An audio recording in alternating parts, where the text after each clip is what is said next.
Yeah, we've already seen 3 quarters of digestion now. So we've been dealing with this semiconductor excess cycle since really the middle of last year. And so this is our 3rd quarter of shipments below consumption.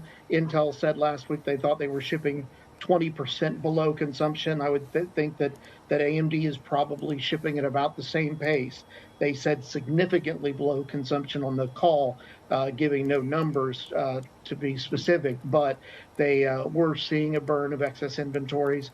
And it is telling, though, that they're seeing their customers return and at least giving them the confidence to make the statement that they do expect client and server to grow in the June quarter, and then seeing a little bit of excess continue in their gaming and embedded processing business. But their core business of PC and data center turning is a very encouraging sign.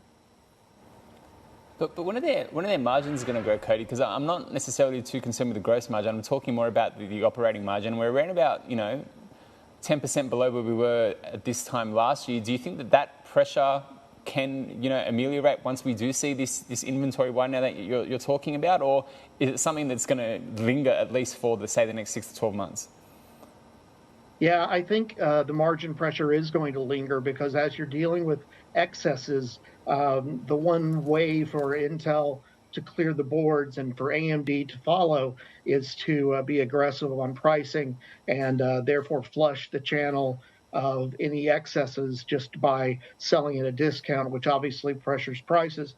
But with AMD, they are seeing their server business be relatively stronger, and embedded processing also comes with higher gross margins. So the right pieces of their business are going to be growing into the second half, which does support a higher gross margin. But based on historic levels, it's still going to be very depressed on gross and operating income.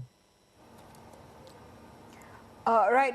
From a stock price perspective, it seems like it's a rising tide lifting all boats. So AMD is also rising with other chip makers. What's your own sense on the possible upside from here?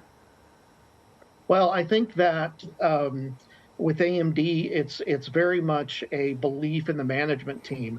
Lisa Su has come in the last several years and really put a strategy together, and executing on that strategy that's been able to put up a real challenge technically to Intel's market share. And so this is the first time really in AMD's history that we've seen them put this kind of competition up against Intel and actually take share and force Intel to make structural changes in its designs.